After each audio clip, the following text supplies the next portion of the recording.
Hello dear friends, welcome to the video of potentiometer. In this video, we will cover the principle of potentiometer, that is how potentiometer works, and in the next part of the video we will see the application of potentiometer, that is comparison of EMFs of the two cells and finding out the internal resistance of the battery using potentiometer.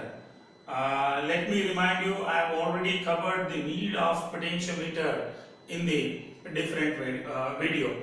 Actually, I also have covered the principle of potentiometer in a separate video. So, if you have any problem with the principle of potentiometer, you can refer that video. And in this video, I am going to cover the complete potentiometer, that is principle of potentiometer as well as the application of potentiometer. Dear friends, potentiometer is nothing but a simple wire of uniform cross section. So you can see here that a long resistive wire is used. A long resistive wire is used as potentiometer. The complete length of the potentiometer wire is capital L.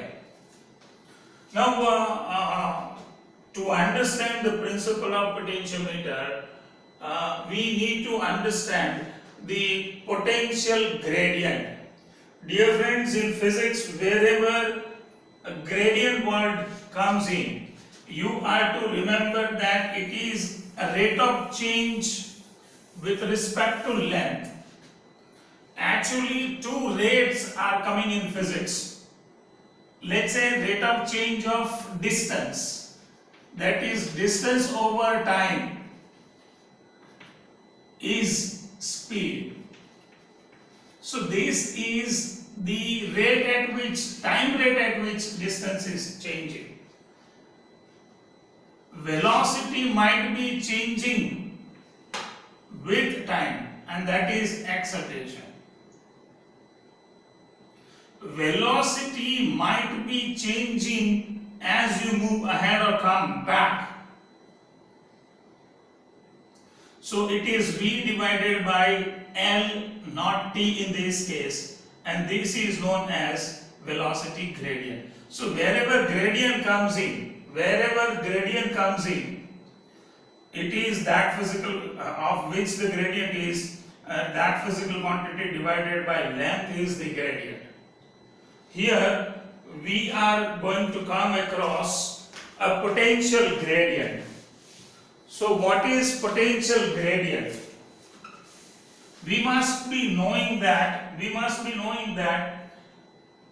there is a wire used in potentiometer, and to make current flow through the potentiometer, battery is used and some external resistance is also used. So that provides the potential difference between two ends of the wire, and definitely it has length L. So what is potential gradient? Of course, gradient आया तो denominator में क्या आएगा? Length. किसका gradient है? Potential का. तो potential gradient is a quantity known as V by L. इसको आप कोई भी सिंबल दे सकते हो, let's say sigma. तो potential gradient is potential difference between two points over that length. ये बात आपको याद रखनी होगी. यही चीज को डेवलप करने के लिए पोटेंशियोमीटर का प्रिंसिपल और पोटेंशियोमीटर समझने के लिए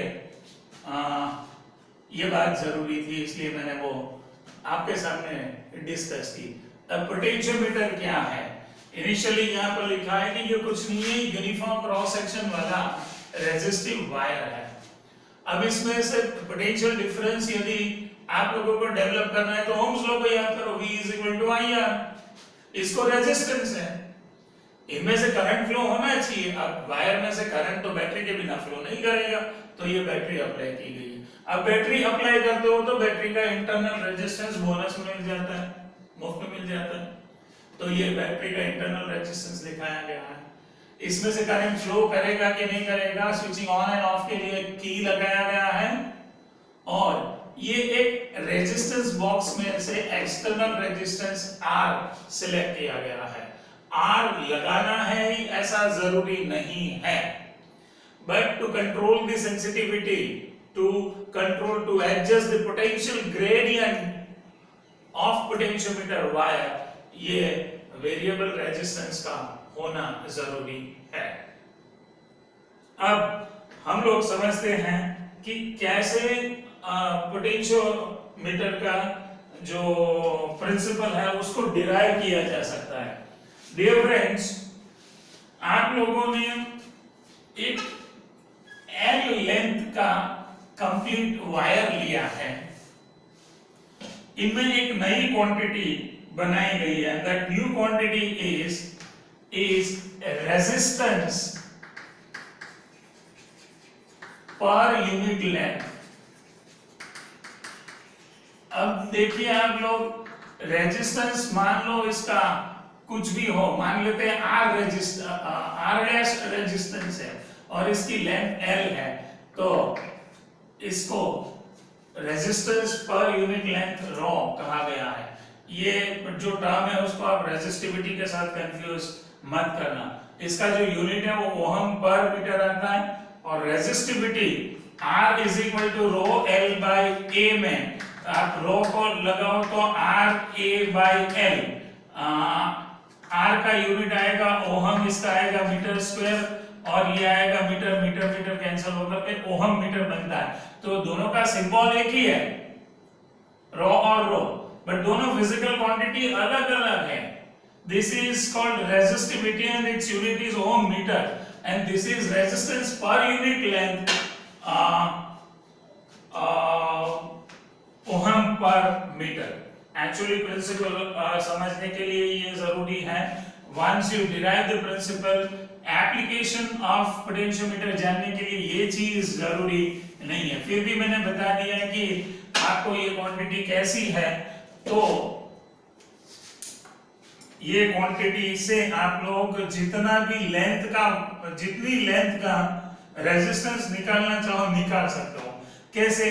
जैसे ये n लेंथ का वायर है, इसका रेजिस्टेंस पर यूनिट लेंथ रो है। कंप्लीट वायर का रेजिस्टेंस यदि आप लोगों को निकालना है तो वो हो जाएगा रो है। बट यदि इतनी सी लेंथ है स्मॉल l, और मतलब ये पॉइंट A और ये पॉइंट C है, तो A और C पॉइंट के बीच का रेजिस्टेंस वायर का यदि आप लोगों को निकालना है तो कितना होगा? रो L। ये करने के लिए ये resistance per unit length physical quantity जो है वो इंट्रोड्यूस की गई है। बस इतना आप लोग समझ लो तो अभी आप लोगों के लिए it's not difficult for you to understand the principle of potentiometer. देखना आप लोग, ये पोटेंशियोमीटर में तीन चीज हैं। रेजिस्टेंस के लिए तीन चीज है। एक resistance of potentiometer wire, internal resistance, और ये जो एक्सटर्नल रेजिस्टेंस आप लोगों ने लगाया है। अब आप ऐसा समझ सकते हो कि ये जो बैटरी है, बैटरी की केमिकल एनर्जी जो यूज्ड अप होती है, वो बैटरी को तीन सर्किट कंपोनेंट में से करंट को ड्राइव करना है, और तीनों रेजिस्टेंस की टर्म्स है। ये बैटरी को करंट ड्रॉ किन किन कंपोनेंट से करना है, तो resistive wire that is potentiometer, external resistance और इंटरनल रेजिस्टेंस।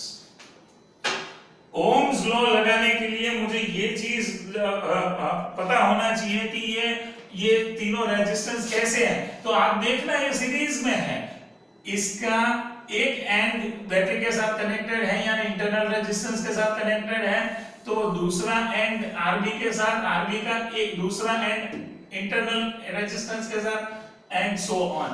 तो ये तीनों सीरीज कनेक्शन में आते हैं, यानी टोटल रेजिस्टेंस आपका जो हो जाएगा वो कितना हो जाएगा? टोटल रेजिस्टेंस होगा आपका एक तो बैटरी का इंटरनल रेजिस्टेंस प्लस ये जो एक्सटर्नल रेजिस्टेंस मान लो वो R है, और ये कंप्लीट वायर, क्योंकि कंप्लीट वायर सर्किट में आ जाता है तो कंप्लीट वायर का रेजिस्टेंस क्या होगा? जैसे मैंने आप लोगों को बताया है रो L, और इनमें एक ही बैटरी लगी है तो आपका टोटल ईएमएफ जो है वो कितना हो जाएगा? एप्सिलॉन। इसका मतलब ये हो गया कि ओम्स लॉ हमें क्या बताता है? एज पर ओम्स लॉ हमें पता है epsilon is equal to current, उनमें से जो फ्लो कर रहा है, हम लोगों ने करंट लिया हुआ है I times the total resistance R plus rho L। यानी ये जो पोटेंशियोमीटर वायर हमने लिया है उसमें से कितना करंट फ्लो करता है? तो epsilon bye R plus rho L ये करंट फ्लो कर रहा है। अब मैं फोकस कर रहा हूं कि ये दो पॉइंट मैंने सिलेक्ट किया है, जैसे ये दो पॉइंट्स है वो पोटेंशियोमीटर वायर पर मैं कहीं पर भी ले सकता हूं, but start of potentiometer wire पर एक पॉइंट लिया है और एक पॉइंट जो है वो आर्बिट्रेरीली चोजन है, कहीं पर भी लिया गया है, और वो दो पॉइंट के बीच में length of the potentiometer wire is as indicated in the figure small l। तो resistance of potentiometer wire or rather potentiometer between points A and C कितना होगा? जैसे मैं आगे भी इस वीडियो में बता चुका हूं रो I। तो ये दोनों पॉइंट्स के बीच में पोटेंशियल डिफरेंस कितना होगा उसको मैं बताता हूं VAC। Again as per Ohm's law VAC is what?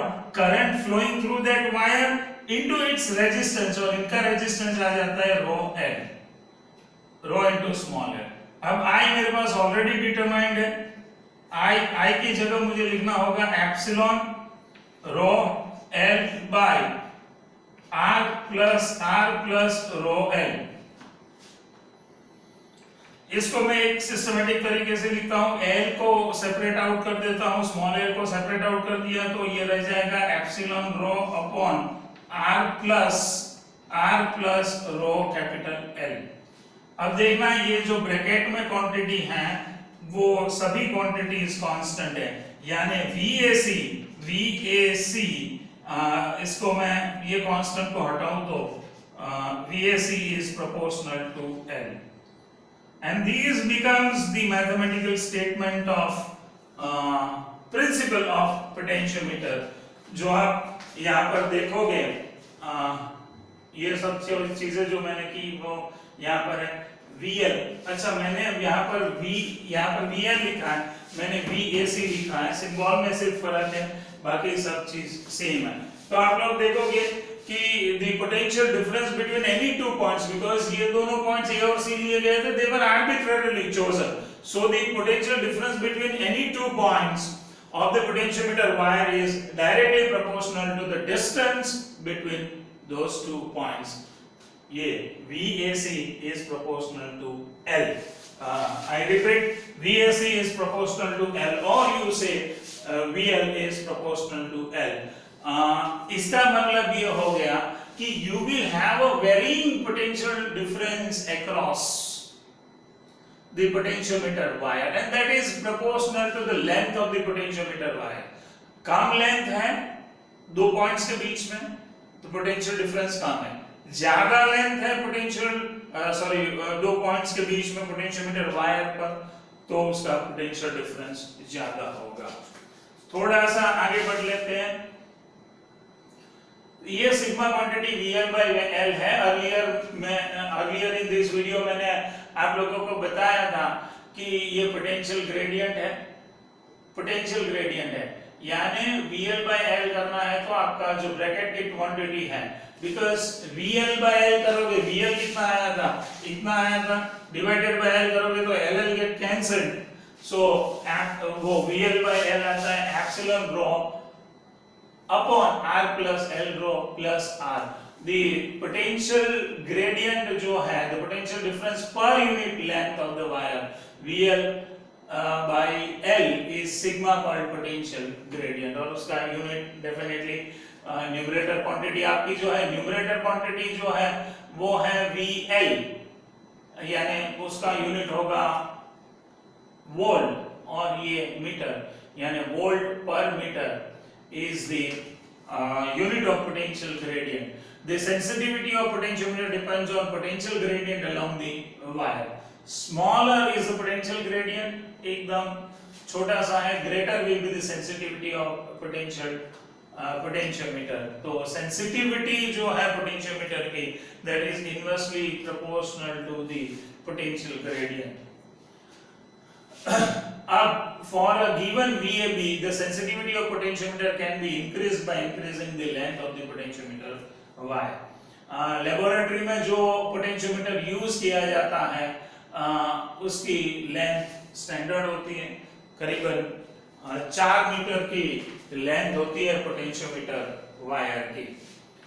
तो ये था principle of potentiometer wire. अब हम लोग देखेंगे one of the most enjoyed application of potentiometer, that is comparison of EMF of two cells. कई स्टूडेंट्स में डियर फ्रेंड्स ये कंफ्यूजन आता है कि आप लोगों को यदि बोले कि बैटरी का EMF मेजर करना है तो क्या करोगे, तो स्टूडेंट इमीडिएटली बता देता है कि सर हम पोटेंशियोमीटर यूज करेंगे, तो वो चीज एक्चुअली तो गलत हो जाती है, क्योंकि potentiometer can never measure EMF of the battery. What potentiometer does is compares the two EMFs. तो ये आप लोगों को ध्यान में रखना चाहिए, कंपैरिजन ऑफ EMF देता है पोटेंशियोमीटर. ये वीडियो जैसे आगे चलेगा आप लोगों को समझ में आएगा कि क्या चीज वो होती है. डियर फ्रेंड्स, कभी कभी मेरे स्टूडेंट्स ये कहते हैं कि सर इसको कैसे रटे हम लोग.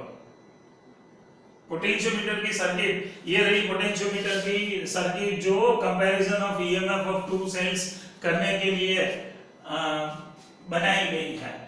तो मेरा आंसर, स्टैंडर्ड आंसर ये रहता है कि डियर फ्रेंड्स, वैसे ये जो फ्लो डायग्राम्स होते हैं वो रटने से तो याद नहीं रहते, उसको लॉजिकली पीसेस में ब्रेक करना चाहिए. अब कैसे लॉजिकली आप लोग उसको पीसेस में ब्रेकअप करोगे वो मैं साइडवेज समझाने की कोशिश करता हूं, और मुझे लगता है कि आप लोग जरूर से उसमें कामयाब होंगे. यदि आपने प्रिंसिपल ऑफ पोटेंशियोमीटर पढ़ा है तो इतनी चीजों पर जरूर से ध्यान गया होगा. The first question that I ask is, what is potentiometer? Oh, potentiometer is nothing but a simple resistive wire, a long uniform cross-sectional wire. चलो ठीक है, मैंने वो long uniform cross-sectional wire जो है वो ले लिया. इसमें पोटेंशियल ग्रेडियंट डेवलप करना है. अब पोटेंशियल ग्रेडियंट डेवलप तो कब होगा, जब उसमें से करंट फ्लो करेगा, और करंट फ्लो कब करेगा, जिसमें जब उसमें बैटरी अप्लाई की जाएगी. तो ये मैंने बैटरी अप्लाई की. जैसा मैंने अभी थोड़ी देर पहले बोला था, बैटरी आप लो तो आप लोगों को साथ में बोनस भी मिलता है, उसका इंटरनल रेजिस्टेंस. उसका इंटरनल रेजिस्टेंस स्मॉल r मैंने यहाँ पर दिखाया है, ये एप्सिलॉन EMF की बैटरी है. अब पोटेंशियल ग्रेडियंट को यानी सेंसिटिविटी को आपको एडजस्ट करनी है तो एक्सटर्नल रेजिस्टेंस तो लगेगा ही लगेगा. तो ये मैं एक्सटर्नल रेजिस्टेंस दिखा देता हूं, RD ऐसा लिख देता हूं, उसमें से मैं कैपिटल R वैल्यू सिलेक्ट करता हूं. इन सब चीजों को सीरीज में आप लोगों को ज्वाइन करना होता है. तो ये हो गया आपका पोटेंशियोमीटर, बेसिक पोटेंशियोमीटर की सर्किट. अब इसमें ये प्लस और माइनस है और करंट फ्लो की डायरेक्शन दिखा दी. तो ये हो गया basic principle, basic circuit of the potentiometer. याद रखना, फिर से मैं दोहरा रहा हूं, तीन चीजें लगती है, हो ही जाती है सीरीज में, एक इंटरनल रेजिस्टेंस, एक आरबी और एक पोटेंशियोमीटर खुद। तो ये बेसिकली हो गया पोटेंशियोमीटर। अब इसे क्या करना है आप लोगों को, इसको लेकर के क्या करना है, तो ये टाइटल पर ध्यान दो, comparison of EMF of two cells है, यानी दो सेल लगेंगे आपको, जिनका ईएमएफ आपको कंपेयर करना है, वो सेल तो चाहिए आप लोगों को, तो वो दो सेल्स है। अब ये दो सेल्स को आप लोगों को पोटेंशियोमीटर के साथ बारी बारी लगाना है। सर्किट में एक साथ दिखा देते हैं। ये दोनों सेल्स जो हैं, वो याद रहे, ये बैटरी का जो भी पॉजिटिव टर्मिनल जहां पर आता है, वहां पर से ये एक सेल आ गया जो एप्सिलॉन 1 ईएमएफ का है, और ये दूसरा सेल आ गया जो कि एप्सिलॉन 2 ईएमएफ का है। ये पॉजिटिव से पॉजिटिव कनेक्टेड होना चाहिए, तो इसका मैं नेगेटिव अलग से ड्रॉ कर लेता हूं। अब इसको बारी बारी कनेक्ट करना है, बारी बारी कनेक्ट करना है, तो आपको 2 वे की लग जाएगा। यदि 2 वे की नहीं है तो आप लोगों को अलग अलग बारी ये सर्किट ज्वाइन करके काम करना पड़ेगा। और ये जो इसका कॉमन एंड किया गया है, दोनों बैटरीज का नेगेटिव को कॉमन करके एक एक बारी की से पास करके वहां पर आपको गैल्वेनोमीटर लगाना है, और गैल्वेनोमीटर से जॉकी की पर जाएगा। तो ये सर्किट बन गई है आपकी। फिर से मैं रिपीट कर रहा हूं, सर्किट याद करने के लिए ऐसे आपका लॉजिकल फ्लो होना जरूरी है। क्या, किस चीज के लिए आप सर्किट बना रहे हो? सर्किट बना रहे हो comparison of EMF of two cells के लिए, तो आपको इतनी चीजें लगेगी, एक पोटेंशियोमीटर वायर, एक बैटरी, एक एक्सटर्नल रेजिस्टेंस, दो बैटरीज जिसका ईएमएफ कंपेयर करना है, और एक ये 2 वे की है, गैल्वेनोमीटर एंड जॉकी की। कैसे कनेक्ट करना है, ऐसे आप लोगों के पास जो भी पोटेंशियोमीटर का वायर है, उसको ड्राइविंग सेल के पॉजिटिव से कनेक्ट कर दो एक एंड, दूसरा जो एंड है वो एक्सटर्नल रेजिस्टेंस के साथ कनेक्ट कर दो एक एंड के साथ। एक्सटर्नल रेजिस्टेंस का दूसरा एंड जो है वो बैटरी के नेगेटिव को जाएगा। यानी आपका ये पार्ट कंप्लीट हो गया। जिसका ईएमएफ कंपेयर करना है वो दोनों बैटरीज के पॉजिटिव को फ्यूज करके कॉमन टर्मिनल बना करके बैटरी का कॉमन टर्मिनल पोटेंशियोमीटर वायर को जहां लग रहा है वहां ज्वाइन कर दो। अब बच गए जो दो बैटरीज थी उसके नेगेटिव्स, तो उसके नेगेटिव्स को 2 वे की डियर फ्रेंड्स क्या होता है, ऐसा होता है, ये 3 टर्मिनल है 2 वे कीज में। यानी एक इस तरफ से कोई करंट आएगा, एक इस तरफ से आएगा, और जाना उसको एक ही वे से है। अब इसके पास ये जो डंडी है, रोटेट करने वाली डंडी है, वो ऐसे रोटेट कर सकती है। मतलब ये डंडी कहीं पर भी नहीं है, ऐसी है तो ना तो ये करंट को ले जाएगा ना तो ये करंट को ले जाएगा। बैक डंडी को ऐसे यहां टच करवा दो तो ये करंट को वो ले जाएगा। यदि उसको हटा करके यहां पर कनेक्ट कर दो तो ये एक वाली पोजीशन है इसकी, और दूसरी वाली जो पोजीशन है वो ऐसी आएगी। यानी आप लोग को समझ में आ गया होगा कि ये मतलब यहां पर मैं यदि ऐसा लिखता हूं कि ये K1 है, ये K2 है, तो जब मैंने K1 को प्रेस किया, यानी उसमें वो नॉच लगा करके रखी, ऑलराइट, तो एप्सिलॉन 1 सर्किट में आएगा, और वो यदि निकाल लिया और इसमें की प्रेस करके रखी तो एप्सिलॉन 2 सर्किट में आएगा। यही चीज आप लोगों को ध्यान में रखनी है। ये 2 वे की जो है उसका फंडामेंटल है। अब हम लोगों को आगे समझना है नल पॉइंट क्या है। मतलब कैसे गैल्वेनोमीटर में नल बैलेंस आता है। अब वो चीज जो है वो मैं आप लोगों को पोटेंशियोमीटर वंस अगेन है यहाँ पर रीड्रॉ करके एक ही सेल के साथ काम करके मैं समझाने की कोशिश कर रहा हूं कि कैसे नल बैलेंस आता है। उसके लिए मैं आप लोगों को दो सेल्स के साथ काम करवाता हूं। मान लो कि ये पॉजिटिव है एक सेल का और ये दूसरे सेल का एप्सिलॉन यानी ईएमएफ है और इनके बीच गैल्वेनोमीटर जैसा या एमीटर जैसा कोई डिवाइस रखा गया है। चलो ठीक, याद रहे बैटरीज कैसे कनेक्टेड है, पॉजिटिव टू पॉजिटिव है, नेगेटिव टू नेगेटिव है। अब दोनों मान लो 1.5 वोल्ट के सेल्स हैं, ये भी 1.5 वोल्ट का है, ये भी 1.5 वोल्ट का है।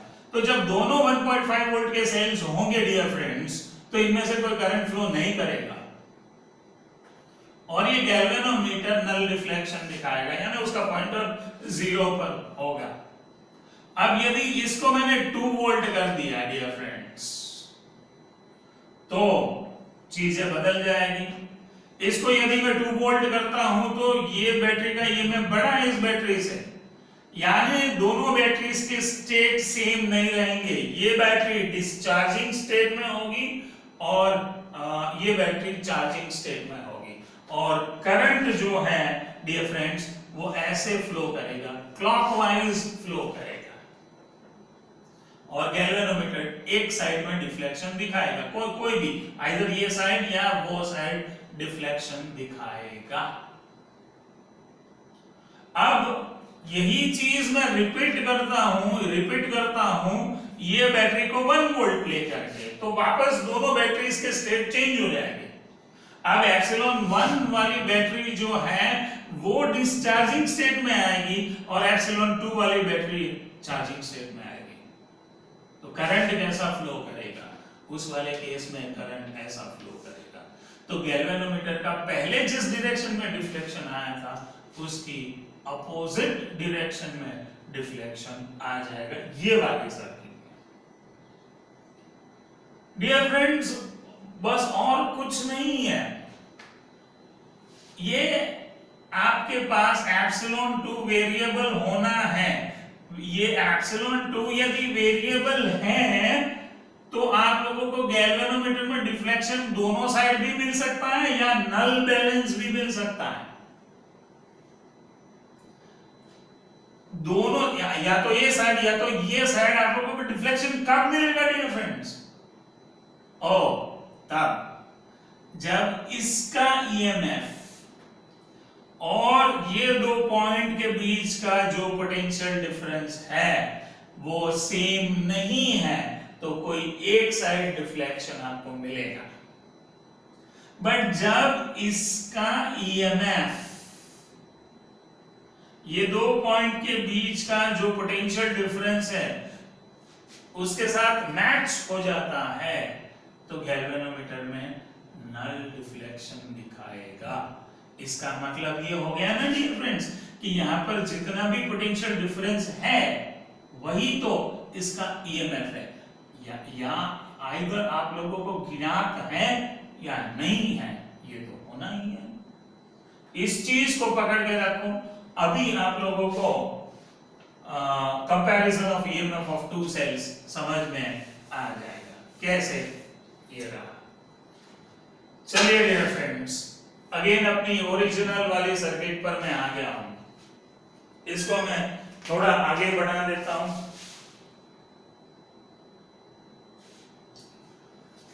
मान लो मैंने K1 की प्रेस की है, यानी ये पॉइंट ऐसा हो गया है। एप्सिलॉन 1 सर्किट में आ गया है, एप्सिलॉन 2 सर्किट में नहीं आया होगा बिकॉज यहां से पाथ जो है वो ब्रोकन है। सही है।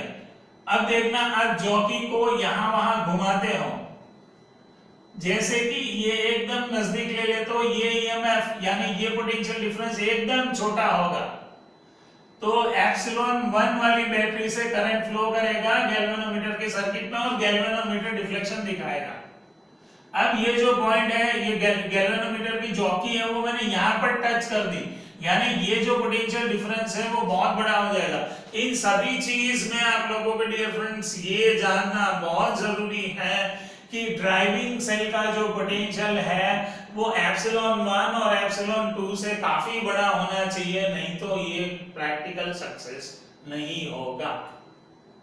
क्योंकि आपको जो वेरिंग पोटेंशियल डिफरेंस देना है वो खुद इन दोनों के पोटेंशियल से, यानी इन दोनों ईएमएफ से बड़ा होना चाहिए, नहीं तो ये प्रैक्टिकल सक्सेस नहीं होगा। अब ये हो गया ना कि ये जॉकी को मैं यही इधर उधर घुमाते, देखना मुझे इसमें है कि नल बैलेंस कब आ जाता है। मान लो कोई इस जगह पर आ गया तो इन दोनों पॉइंट्स की जो लेंथ है वो मैंने L1 मान ली। अब प्रिंसिपल से मुझे ये समझ में आया है कि इसका पोटेंशियल डिफरेंस, और वही तो, क्योंकि ये नल डिफ्लेक्शन दिखा रहा है, वही तो अल्टीमेटली एप्सिलॉन 1 है, यानी एप्सिलॉन 1 जो है वो डायरेक्टली प्रोपोर्शनल टू L1 है। बस वही चीज ये प्रेजेंटेशन में भी वही लिखा है, VAC is equal to epsilon 1 is equal to sigma L1, या फिर ये सिग्मा कांस्टेंट है तो प्रोपोर्शनल टू L1 हो जाएगा। मेरा एक बैटरी के साथ काम करना खत्म हो गया, अब मैं दूसरी बैटरी लेता हूं तो ये जो की है उसको यहां से निकाल करके यहां प्रेस कर देता हूं।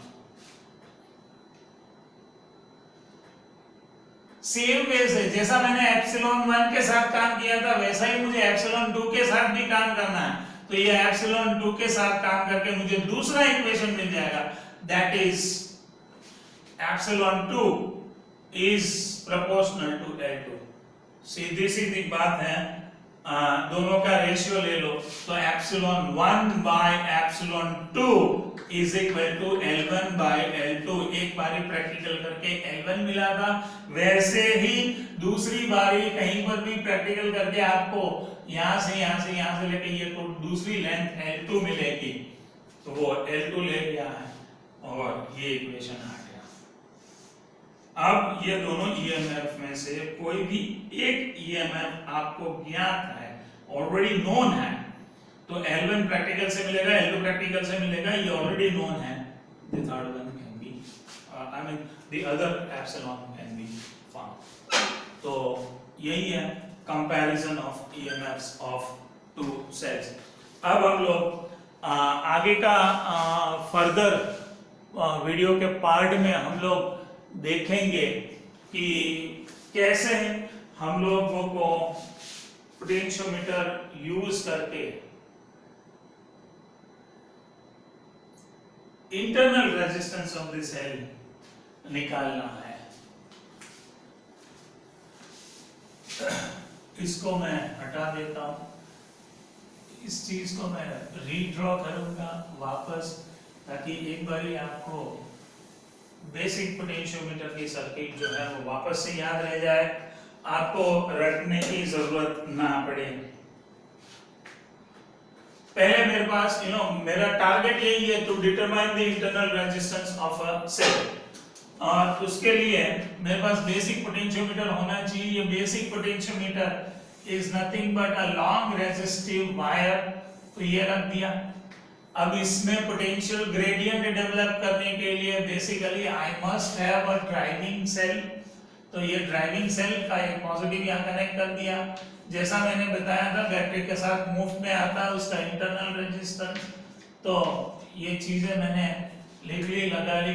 To control the current flowing through the potentiometer और to adjust the sensitivity you have to have an external resistance, तो रेजिस्टेंस बॉक्स कनेक्ट करके उस चीज को मैंने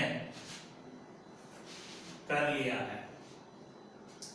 अब जब आपके पास कोई बैटरी है और उसका इंटरनल रेजिस्टेंस डिटरमाइन करना है, तो डियर फ्रेंड्स आपको ये चीज करनी है कि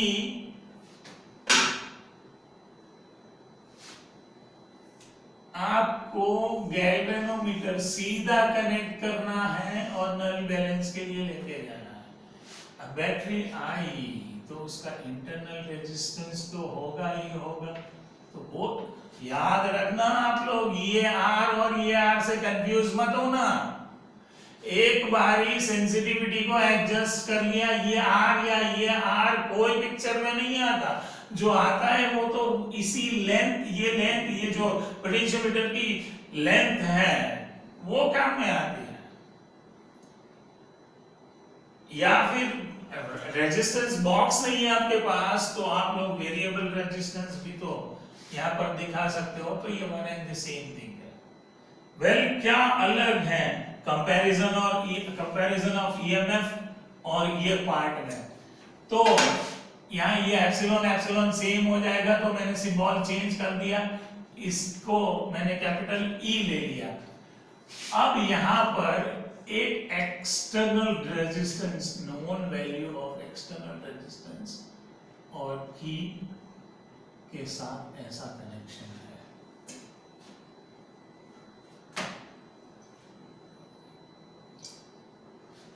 डियर फ्रेंड्स, ये आप लोगों को समझना है कि L1 कब लेना है, L2 कब लेना है। इसमें भी दो बारी प्रैक्टिकल करके, दो बारी सर्किट को अलग अलग वे से अप्लाई करके L1 और L2 निकालना है, जैसी हमारी अर्लियर एप्लीकेशन थी।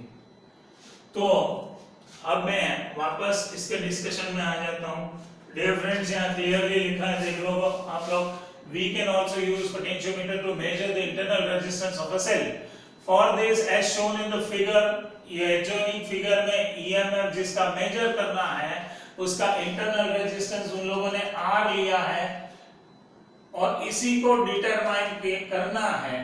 तो वो वाली बैटरी लेकर के उसको पैरेलली कनेक्ट करना है। ये जो बैटरी है उसको पैरेलली कनेक्ट करना है। किसको? Series connection of the to,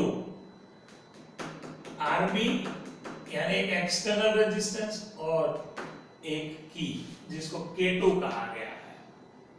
तो सर्किट ऐसे बनानी है। अब दो नल बैलेंसेस निकालना है गैल्वेनोमीटर के। तो null point C1 is obtained कब? ये जो C1 है यानी L1 आपकी निकलेगी कब? K2 को ओपन रख के। अब यार आप लोग देख लो, इनमें से तो कोई करंट फ्लो नहीं हो रहा है, तो ये करंट नहीं जा रहा है। ये पाथ भी तो ओपन है क्योंकि यहां पर की नहीं है। तो इसका मतलब ये जो कैपिटल E वाली बैटरी है वो तो ओपन सर्किट कंडीशन में आएगी, यानी उसमें से कोई करंट फ्लो नहीं कर रहा है।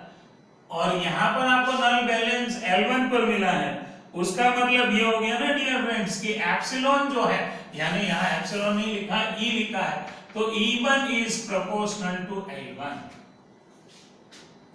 या उसी को आप लोग ऐसा भी कह सकते हो, अदरवाइज आप लोग ऐसा कह सकते हो कि E is equal to rho L1। और रो क्या है वो आप सिग्मा L1 और सिग्मा क्या है? Epsilon rho upon small r plus capital R plus rho L।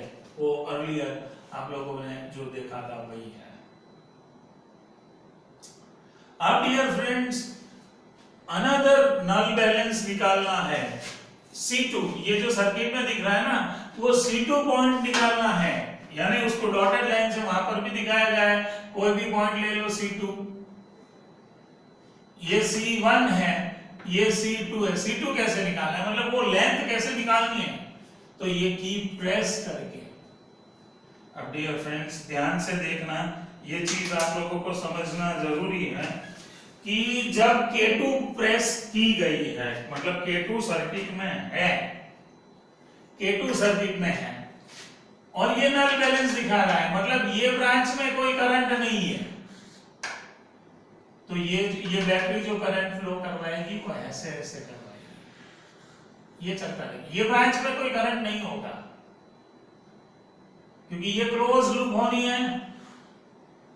इनमें करंट जीरो है, इसका मतलब ये ब्रांच और ये ब्रांच में करंट जीरो होगा, बट इस ब्रांच में करंट फ्लो कर रहा होगा। यानी इसका ईएमएफ जो है वो अब बैलेंस में नहीं आया। इनके बीच का जो पोटेंशियल डिफरेंस है, which is called terminal potential difference, मेरा बैटरी वाला वीडियो जो है वो रेफर कर लो, तो आपको पता चलेगा कि ईएमएफ ऑफ द बैटरी और टर्मिनल पोटेंशियल डिफरेंस में क्या फर्क है। तो ये टर्मिनल पोटेंशियल डिफरेंस इसके ये सर्किट में आया है, मतलब कि टर्मिनल पोटेंशियल डिफरेंस को यदि मैं V बोलता हूं तो V is proportional to L2, ऐसा मिलेगा मुझे। अब ये सीधी सी बात है, E the EMF of the battery, V the terminal potential difference is equal to L1 by L2 हो जाता है। अब मान लो ये जो पार्ट है उसमें से करंट I फ्लो कर रहा है, I, तो ओम्स लॉ के हिसाब से आपका एप्सिलॉन क्या हो जाएगा,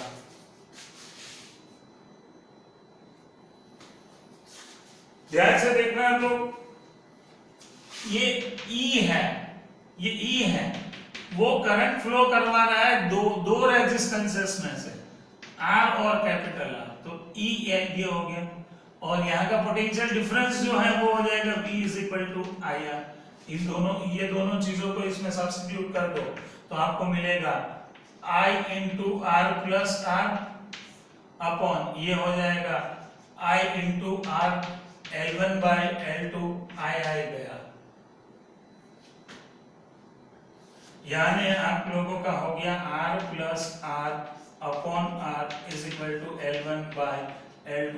थोड़ा सा आपको इसको सिंप्लीफाई करना पड़ेगा, और वो सिंप्लीफाई कर लो तो आपको ये इक्वेशन मिल जाएगा, small r is equal to capital R into L1 by L2 minus 1। मेरे पास जगह नहीं है, नहीं तो मैं आप लोगों को ये करके दिखाता, वेरी सिंपल है, बस रीअरेंजमेंट करना है और ये पार्ट आपका हो जाएगा। तो ये हो गया कंप्लीट चीज, प्रिंसिपल ऑफ पोटेंशियोमीटर और उनकी दो applications of potentiometer, comparison of EMF and to determine internal resistance of the battery. That's all for now. Stay home, stay safe. Thank you.